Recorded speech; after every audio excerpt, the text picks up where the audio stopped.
जी नाज़रीन, बिस्मिल्लाहिर्रहमानिर्रहीम. Welcome back again in my YouTube channel. I'm your host Danish Murad. Today I'm very delighted. One of our great teacher has joined me today. We are going to discuss about a critical issue, especially which we are facing in Pakistan. That is Pakistan's political instability. तो आज मेरे साथ sir Shahid हैं, उसने मुझे join किया है. Basically sir Shahid जो है, सर शाहिद ने जेलन यूनिवर्सिटी चाइना से अपनी एमएस कंप्लीट किया है. एज अभी लेक्चरर हैं कराकुम इंटरनेशनल यूनिवर्सिटी के, अपनी सर्विसेज सर अंजाम दे रहे हैं. सर वेलकम, आपका बहुत शुक्रिया टाइम देने का. तो सर हम स्टार्ट करते हैं. पहले जो मेरी सवाल होगी वो ये है कि पाकिस्तान में पॉलिटिकल इंस्टेबिलिटी हम क्यों देख रहे हैं फ्रॉम डे वन से टिल नाउ. बिस्मिल्लाहिर्रहमानिर्रहीम. सबसे पहले आपका शुक्रिया, आपने मुझे इनवाइट किया. देखो, दुनिया के अंदर कोई भी मुल्क तनो तनहा ज़िंदगी बसर नहीं कर सकता है. न ही इंसान बसर करता है, न कोई स्टेट बसर कर सकता है. Exactly sir.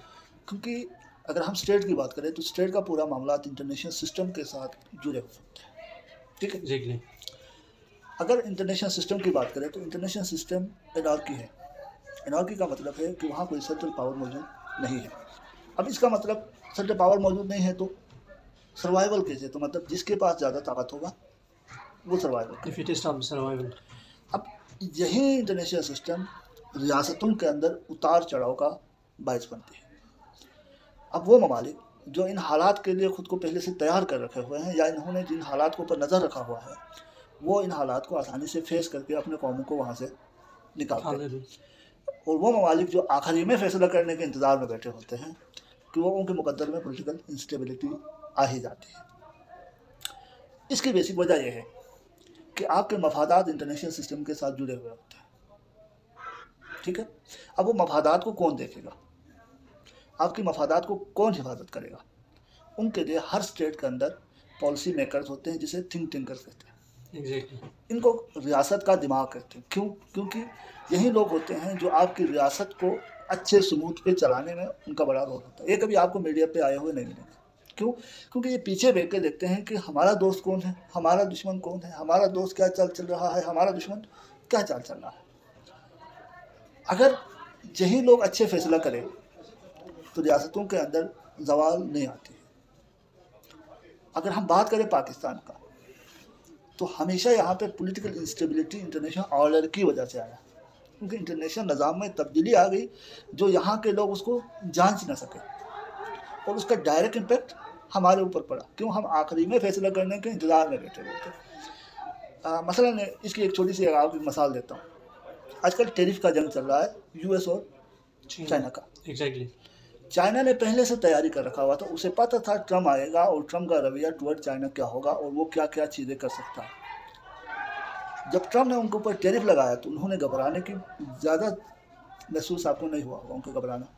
उन्होंने रिएक्ट किया. क्यों? क्योंकि उनकी पॉलिसी मेकर्स ने पहले से ही रूट तय किया हुआ था कि अगर ये चीज़ हो जाए तो हमने ये करना. और आज ट्रम्प चाइना के साथ नेगोशिएशन करने के लिए तैयार है. क्यों?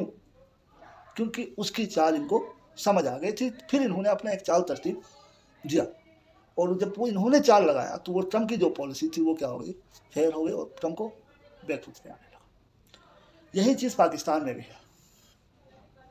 पाकिस्तान के अंदर इंस्टेबिलिटी इंटरनेशनल ऑर्डर की वजह से आया. पहले मैंने आपको बताया क्योंकि अमेरिकन की यहाँ मफादात है, वेस्टर्न की यहाँ पे मफादात है और वो मफादात वक्ती और टाइम के हिसाब से चेंज होते जाते हैं. ठीक है.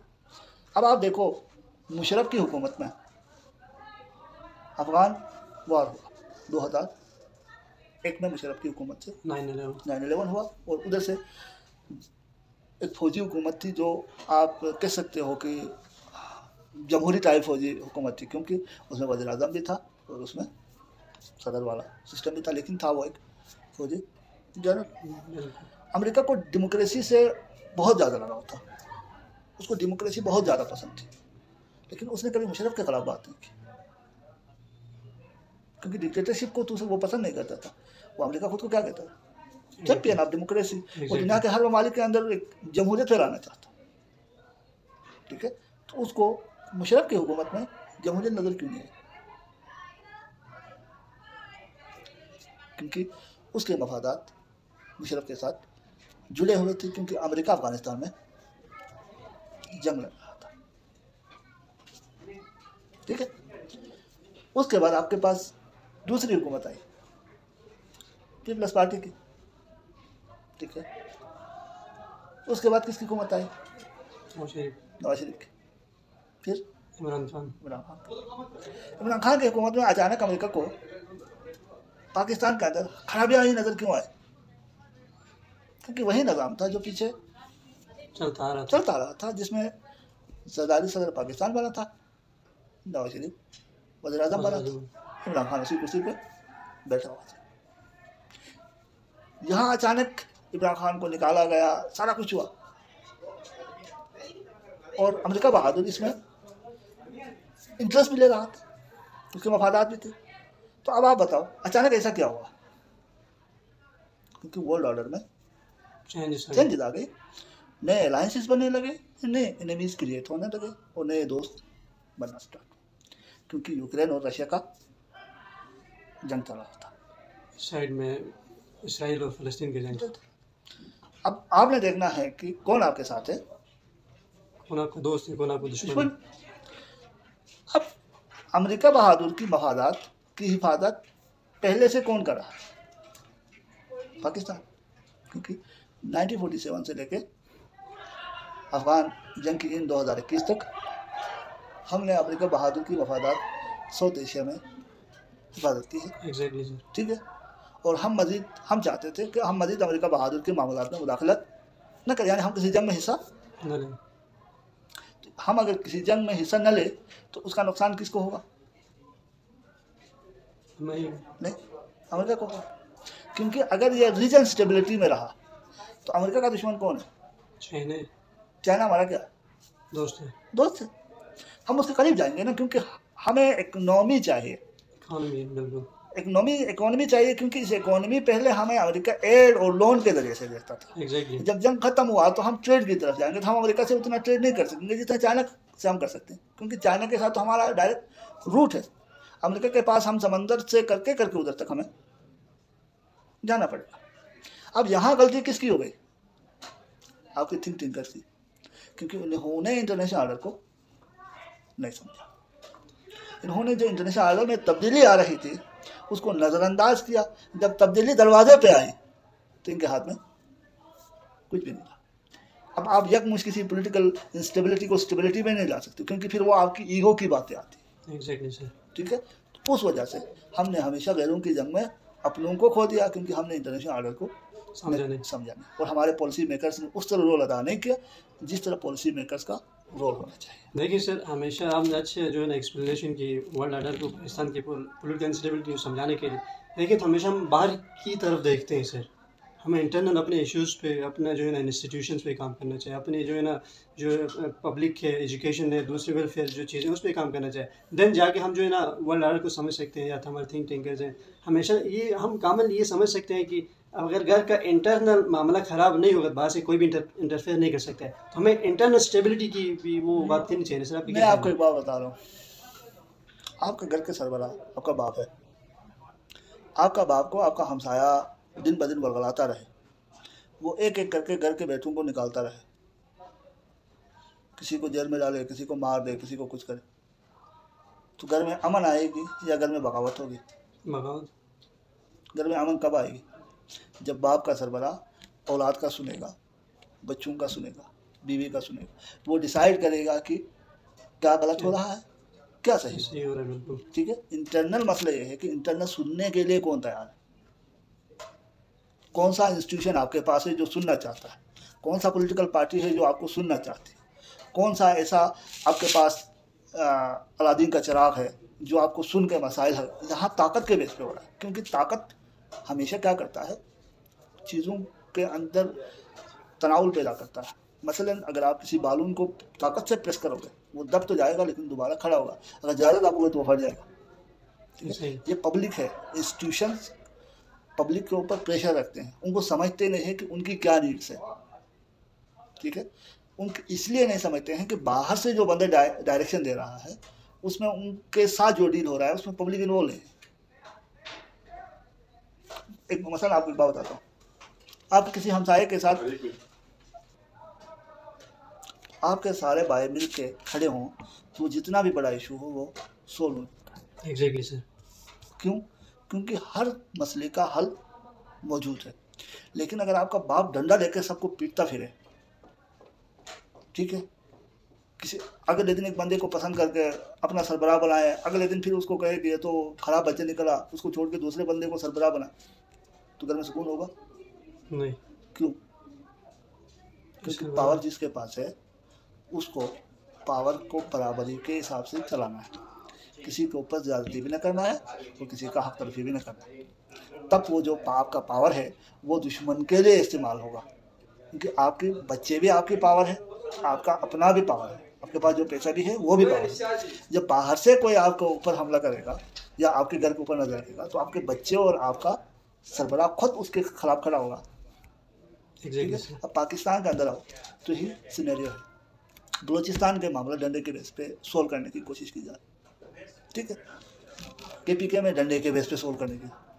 कभी भी ये लोग बैठ के किसी चीज़ की सोल्यूशन नहीं ढूंढते कि भाई इस मसले का हल है ना, ताकत नहीं है हल, उसके अलावा देखो जंग की आखिरी चीज़ डायलॉग है, तो जंग की आखिरी चीज़ डायलॉग है, तो जंग की पहली चीज़ डायलॉग क्यों नहीं? जंग की जब मरने के बाद आप टेबल पे जाके पीस नेगोशिएशन कर सकते हो, तो मारने से पहले पीस नेगोशिएशन क्यों नहीं करते? ताकि वो जो मरने वाले हैं वो तो बच जाएंगे। ऐसा ही है, ठीक है। आपने टेबल पे मसलन इसी की एक मिसाल देता हूँ, तालिबान के साथ पाकिस्तान मार के आखिर में आके टेबल पे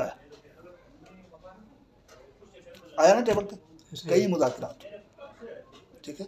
अगर वही मुज़ाकरा शुरू में होके उनको कौमी दायरे में लाता तो ये सारा मामला होता ना, होता ना। अब आप बताओ, KPK की हालत आपके सामने है।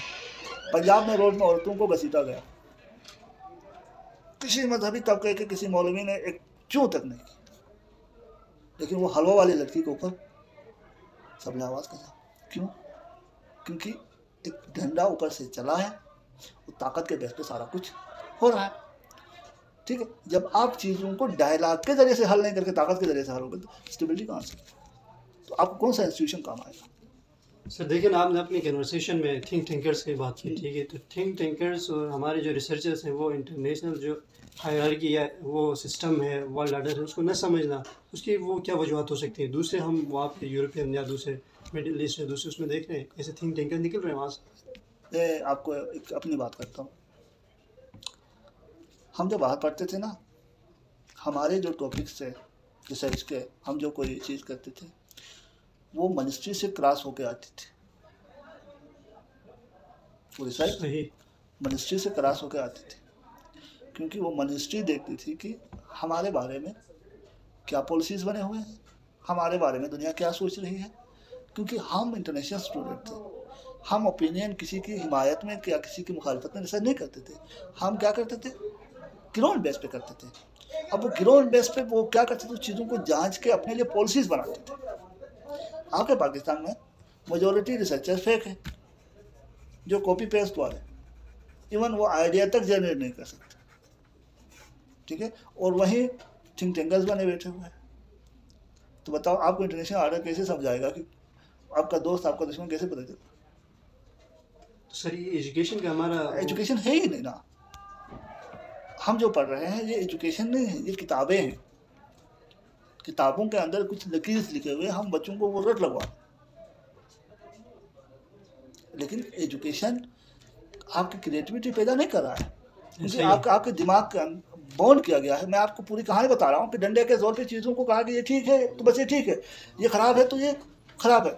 जिस जगह पे बगावत होते हैं ना, यानी बागी टाइप के लोग होते हैं, वहाँ पे क्रिएटिविटी आती है, क्योंकि उनको अंदर सोचने का सलाहियत पैदा होती है, ठीक है। अब जिस जगह पे आपको बस इट्स ओके वाला सीन है तो वहाँ पे इट्स ओके ही होता है, वहाँ पे क्रिएटिविटी नहीं आती, क्योंकि आपके एजुकेशन के अंदर क्रिएटिविटी है ही नहीं। मतलब 1950 में कुछ लकीरें लिखी हुई है, वो 2021 में भी वही लकीरें पढ़ा है। उसके अंदर देखो, मैं परसों कोई वीडियो देख रहा था जिसमें इंडिया के अंदर जो 4th क्लास और 3 क्लास के बच्चों को AI पढ़ाया जा रहा है। आपके यहाँ 12th स्टैंडर्ड के अंदर उनको बताते हैं कि 1950 में वो जो Pentium 1 या Pentium 2 अल्लाह आलम किसी की तस्वीर है, उसमें बटन दबाओ तो ऑन हो जाएगा, ये माउस है, इसके नीचे ये बटन से क्लिक करो तो लेफ्ट ये आता है, राइट क्लिक करो ये आता है।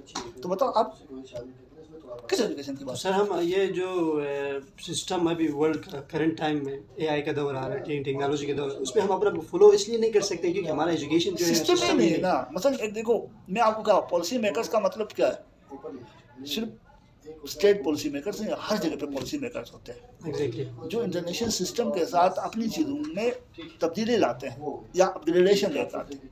वो अपग्रेडेशन दर हकीकत आपके स्टेट को एक इंटरनेशनल सिस्टम के अंदर मजबूत पिलर बना के खड़ा करता है। भले आपके मेडिकल का फील्ड हो, भले वो आपका एजुकेशन फील्ड हो, भले आप पॉलिटिकल फील्ड हो, भले आपका इकोनॉमी फील्ड हो।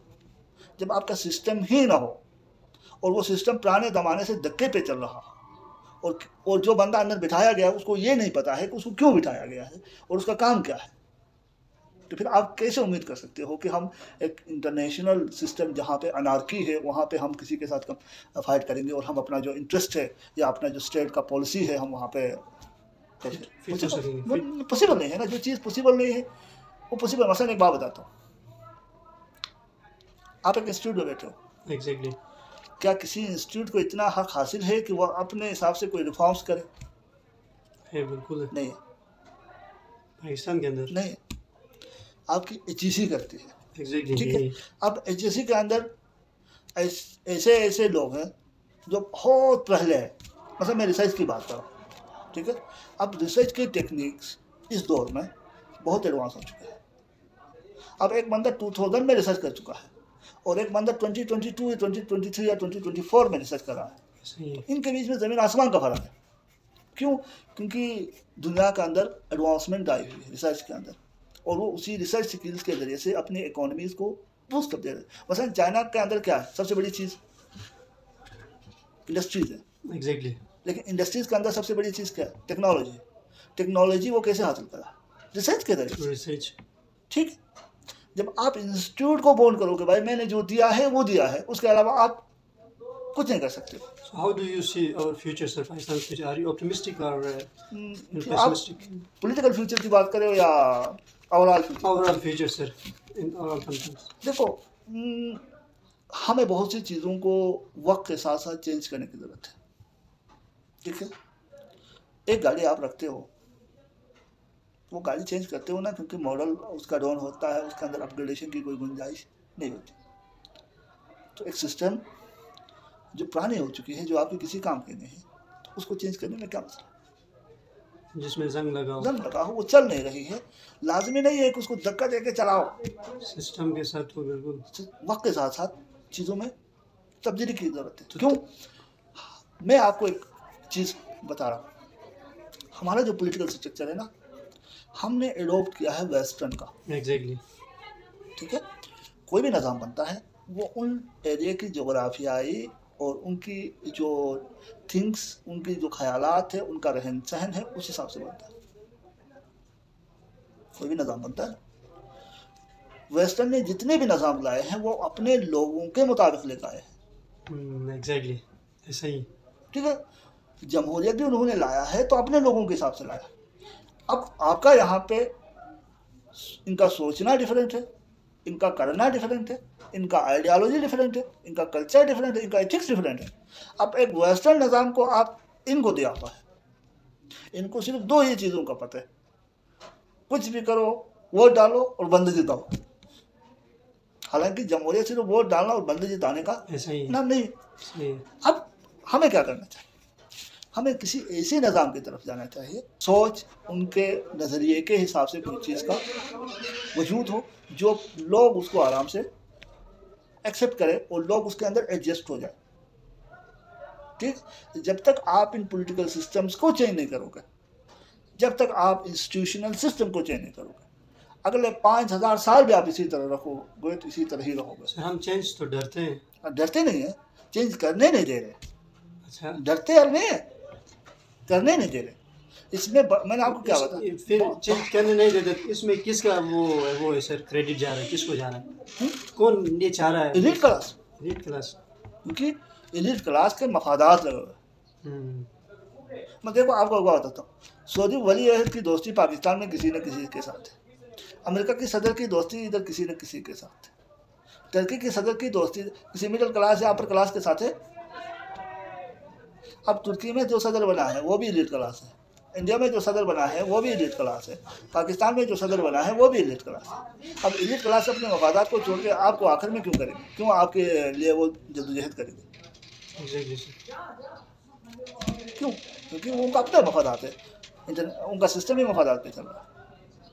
तो इसलिए इसमें जब तक जो लोअर क्लास है और मिडिल क्लास है और अपर मिडिल क्लास है, इनको स्ट्रगल की ज़रूरत है। अगर निज़ाम में तब्दीली लाना चाहिए, अगर इन्होंने चुप से रहा, चुप से अपने मामलात को आगे बढ़ने दिया, तो ये इसी तरह अगले सर तब्दीली जो है ना वो जो आती है, जो फंडामेंटल हम चेंजेस चाह रहे हैं वो तो एजुकेशन से आ रही है, लेकिन एजुकेशन का हमारा सिस्टम ऐसा रस्टेड है, जंग लगा हुआ है, जो चेंजेस लाने से घबराया जा रहा है। तो एलिट क्लास तो उसी से ही फ़ायदा लेते जा रहे हैं। वही है। तो आप तब्दीली आपने करनी है ना। मतलब मैं आपको वही कहा कि इंस्टीट्यूशंस को फ्री हैंड नहीं। मतलब एक बात बताता हूँ, मैं इधर क्या आयु में विजिटिंग लेक्चरर हूँ, HEC के आयु को रिसर्च के मद में कितने अरब रुपए देती? नहीं देती। अब जब HEC पैसे ही नहीं देगी इंस्टीट्यूट को, तो इंस्टीट्यूट रिसर्च कहाँ से कराएगा? एग्जैक्टली। ठीक है, अब रिसर्च के लिए पैसे चाहिए, सही है। ठीक है। अब HEC का काम है कि वो वफाक से फंड बराबर करे। वो यूनिवर्सिटी का मसला नहीं है, वो HEC का मसला है। क्यों? HEC के अंडर में सारे कुछ आता है, ठीक है। अब आप रिसर्चर पैदा करना चाहते हो तो रिसर्चर मतलब जितना गुड़ डालोगे उतना मीठा हो जाएगा। आप इंस्टीट्यूट के अंदर रिसर्च इंस्टीट्यूशन पैदा करोगे, इंस्टीट्यूशन पैदा करने के लिए पैसे चाहिए। एग्जैक्टली। जब पैसे ही नहीं दोगे तो आप रिसर्चर कैसे पैदा करोगे, आप एजुकेशन निज़ाम कैसे तब्दील करोगे? ठीक हो गया सर। हमने काफ़ी जो है ना सर आपका टाइम लिया है, पॉलिटिकल इंस्टेबिलिटी और दूसरे मामला के ऊपर हमने डिस्कस की। और मेरी लास्ट क्वेश्चन होगी सर, मैं वैसे भी अपने जो है विजिटर जो अपने मेरे जो गेस्ट हैं उनसे मैं एक टॉपिक से हट के सवाल करता हूँ, वो सिंपल और फिलोसॉफिकल है सर। तो basically sir what is purpose of life, ज़िंदगी का मकसद क्या है according your own point of view? मेरा मकसद ये है कि ज़िंदगी का मकसद ये है कि आपने किसी न किसी दिन मरना है।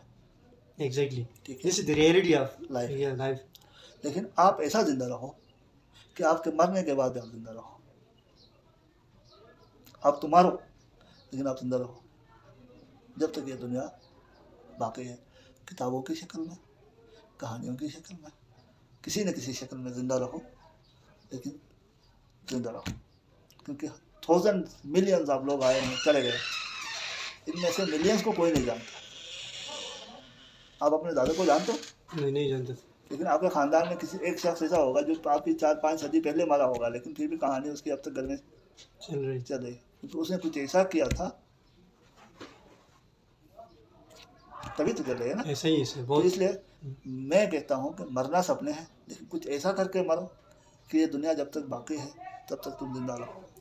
बहुत शुक्रिया सर आपका और आप सब सामीन का आप सुने, क्योंकि बहुत सारे सवाल थे सर से पूछने थे, लेकिन टाइम शार्ट होने की वजह से बस नेक्स्ट के दूसरी हम जो है ना गुफ्तगू में आप शामिल के ज़रूर बता देंगे। आप लोगों का बहुत शुक्रिया। अस्सलाम वालेकुम।